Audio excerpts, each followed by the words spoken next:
മറന്നു എന്ന് കരുതിയതൊക്കെ ഞാൻ ഓർത്തുപോയി. അപ്പച്ചന്റെ മരണത്തെ കുറിച്ച്? മരിച്ചതല്ല, കൊന്നതാണ്. കൊന്നതാണ്, കൊന്നത്.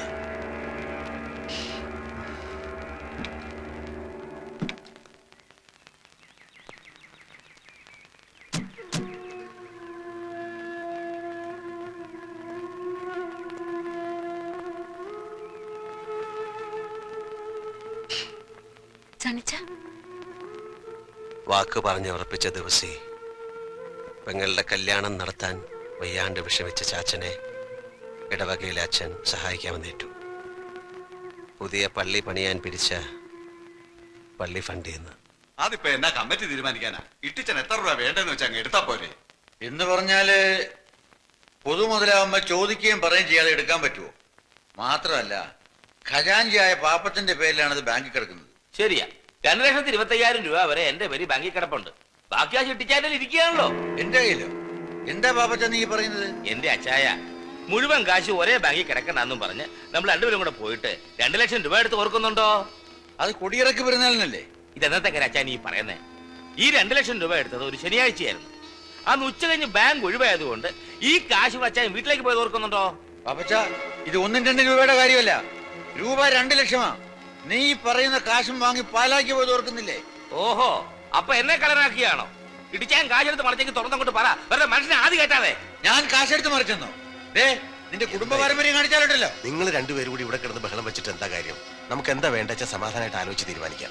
എന്റെ പൊന്നച്ചോ, ഒന്നും ആലോചിക്കാനില്ല. കാശ് ഇതിയാന്റെ കയ്യിൽ തന്നെയുണ്ട്. ചിലപ്പോ ചേവനെടുത്ത് കാണും. ഇത് എന്നെ കള്ളനാക്കുക.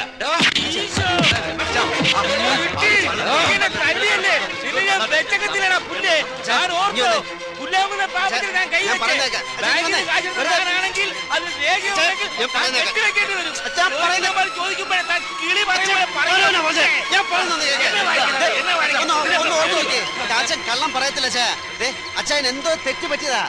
ശരിയാണ്, തെറ്റ് പറ്റിയത് എനിക്കാ. നിന്റെ അപ്പന്റെ പള്ളിക്കച്ചെടുത്ത് ഞങ്ങൾ കൊടുത്തു. അതാ ഞങ്ങൾക്ക് പറ്റിയ തെറ്റ്. കല്യാണം അറിയുന്നവരൊക്കെ പിന്നെ നടത്താം. പെണ്ണ് കേൾക്കാനും വീട്ടിൽ നിൽക്കട്ടെ. അവളോടും പാടാ കാശുണ്ടാക്കാൻ വല്ല വഴിയും നോക്കാൻ.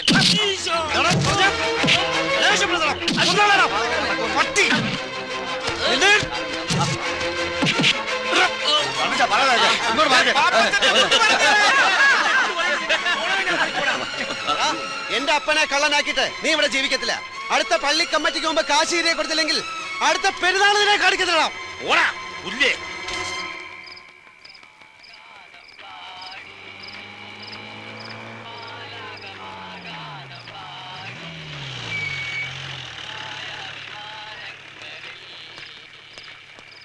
സണ്ണി ഇറങ്ങി വേടാ. എന്താ സാർ? ഇറങ്ങി വരാൻ. എന്താ സാർ? നീ ആരാടാ? പാലമറ്റത്തെ രാജകുമാർ. കാര്യം എന്താണെന്നാണ് ചോദിച്ചത്. നീ അറിയേണ്ട കാര്യമാടാ.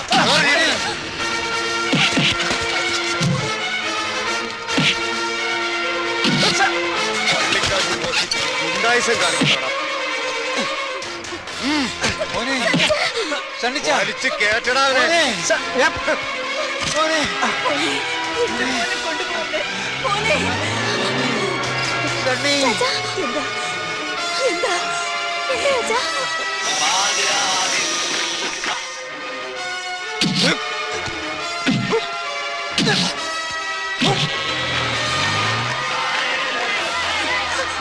കർത്താവേ, റോഡ് ബ്ലോക്ക് ആയല്ലോ.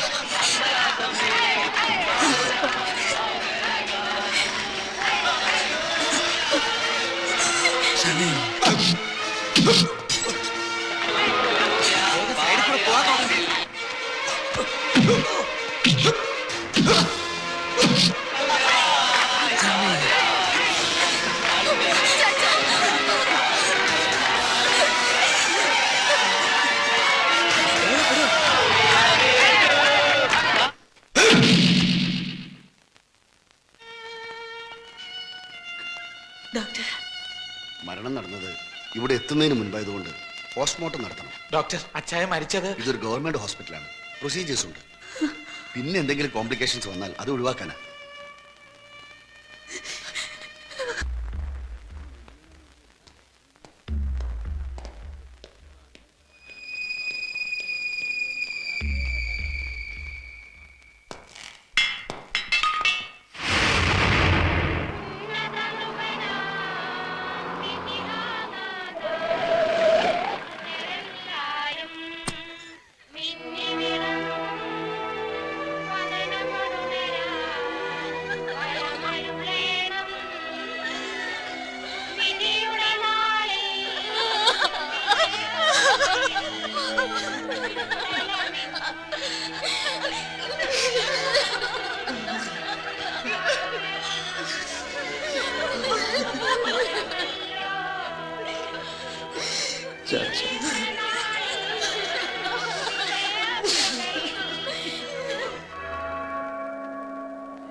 പിതാവും പുത്രനും പരിശുദ്ധാത്മാവുമായ സർവേശ്വര, സകലത്തിന്റെയും നാഥനായ ദൈവം തന്റെ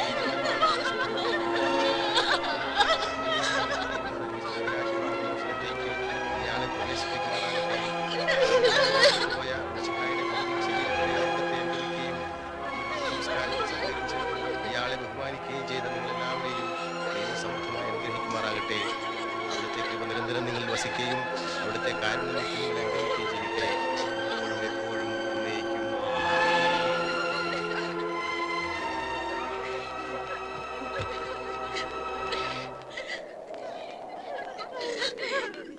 അച്ഛോ,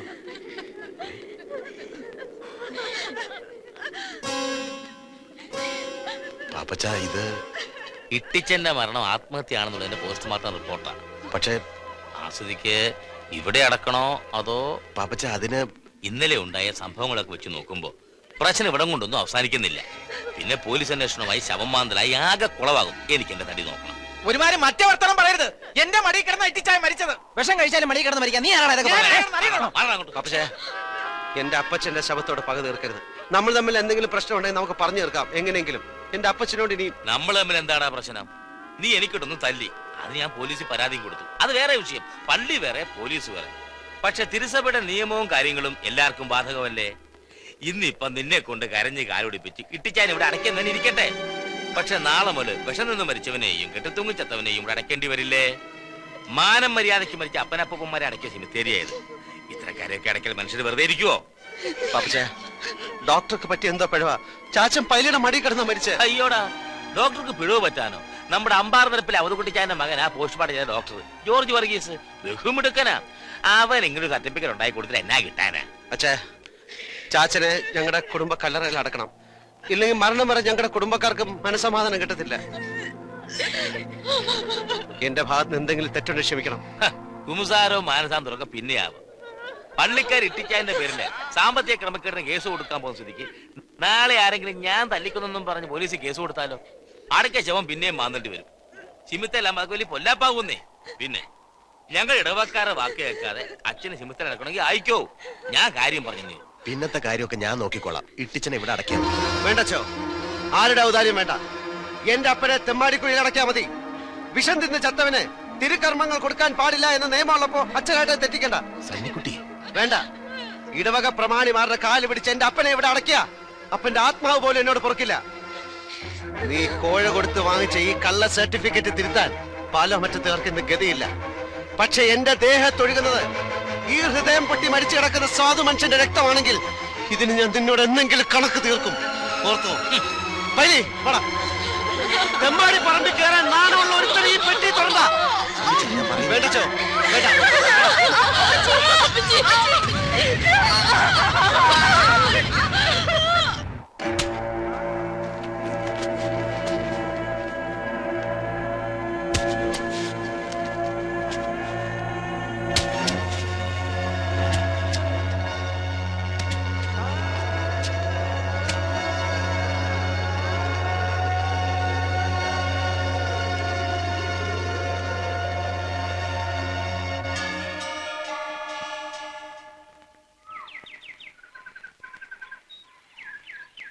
പാലോമറ്റത്തെ ചാവടിയിൽ എൻ്റെ അമ്മച്ചി ദിവസങ്ങളോളം ജലപാനമില്ലാതെ കിടന്നു.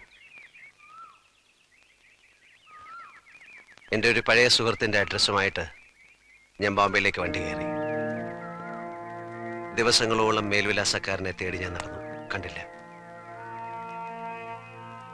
പട്ടിണി കിടന്നത് 1-2 ദിവസങ്ങളല്ല, ആഴ്ചകളോളം. ബോംബെയിലെ സെന്റ് തെരാസിസ് ചർച്ചിന്റെ പടിക്കെട്ടിൽ വിശപ്പ് കൊണ്ട് തളർന്നു കിടന്ന എന്നെ ഏതോ ഒരു ബിസിനസ് ടൂറിന് വന്ന അച്ചായൻ ഇന്നലെ രാത്രി കണ്ടില്ലേ, ഉരുള കുര്യാക്കോസ്, അദ്ദേഹം വിളിച്ചുണർത്തി. എനിക്ക് ഭക്ഷണം വാങ്ങിച്ചു തന്നു. ഒരച്ഛനെ പോലെ, ഒരു ജ്യേഷ്ഠനെ പോലെ എന്നെ സ്നേഹിച്ചു. എന്നെ ഇവിടെ കൊണ്ടുവന്നു. ഒരു ഈസ്റ്റർ ദിവസം അച്ചായൻ എനിക്ക് തന്ന $5000 വെച്ച് ഈ സണ്ണി ബിസിനസ് തുടങ്ങി. സണ്ണിയുടെ പോക്കറ്റിലെ ആയിരങ്ങൾ 10,000-ങ്ങളായി. ലക്ഷങ്ങളുടെയും കോടികളുടെയും കണക്കുകൾ പാലോമറ്റത്തെ സണ്ണിച്ചന്റെ വിരൽ തുമ്പുകൾ. പക്ഷെ നഷ്ടമായതൊന്നും തിരിച്ചു നേടാൻ കഴിയില്ല എന്നെനിക്ക് മനസ്സിലായി. നാട്ടിൽ നിന്ന് വന്ന ആദ്യത്തെ കത്തിൽ നിന്ന് ഞാൻ അറിഞ്ഞു മോളിക്കുട്ടി കന്യാസ്ത്രീയാകാൻ തീരുമാനിച്ചു. വിവാഹ സ്വപ്നങ്ങൾ കൊണ്ട് നടന്ന എന്റെ അനിയത്തി അതെല്ലാം മറന്ന് കന്യാസ്ത്രീ പട്ടമിടാൻ തീരുമാനിച്ചപ്പോ ഞാൻ തോറ്റു. നൊമ്പരങ്ങളെല്ലാം ഉള്ളിലൊതുക്കി ഞാൻ ഇന്നും ഉയരങ്ങൾ കീഴടക്കും. നാട്ടിലെ വീട്ടാക്കടങ്ങൾ മറന്നിട്ടല്ല, എന്റെ ചാച്ചനെ കൊന്ന പാപ്പച്ചനോട്, എന്റെ ചാച്ചന്റെ മരണം ആത്മഹത്യയാക്കി മാറ്റിയ ഡോക്ടറോട്, അതിനെല്ലാം മുത്താശ പാടി എന്നെ ലോക്കപ്പിലിട്ട് ഇടിച്ച SIയോട്. വീട്ടാ, ഇന്നെനിക്ക് നിസ്സാരമായി വീട്ടാ. പക്ഷെ എനിക്കും ഒരു വിലങ്ങ് കാത്തിരിപ്പുണ്ടാവും. ഇനി അതുകൂടി കാണാൻ എൻ്റെ അമ്മച്ചിക്ക് ത്രാണി ഉണ്ടാവില്ല. പിന്നെ സാന്ദ്ര, നിനക്ക് വേണ്ടിയും ഞാൻ ഈ കടങ്ങളൊക്കെ അവധിക്ക് വയ്ക്കുന്നു. സണിച്ചായ, ഞാനിവിടെ ഇറങ്ങിക്കോളാം.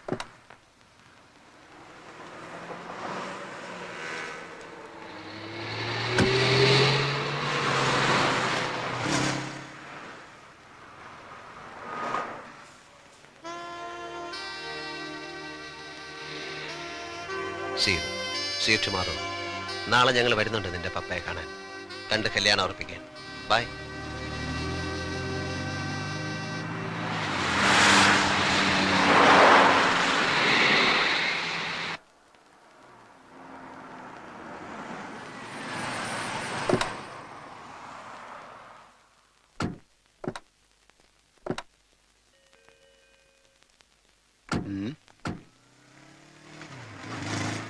നമസ്കാരം. ജോൺ വാളൂക്കാരൻ? അതെ, ഞാൻ തന്നെ. വരൂ. വരൂ.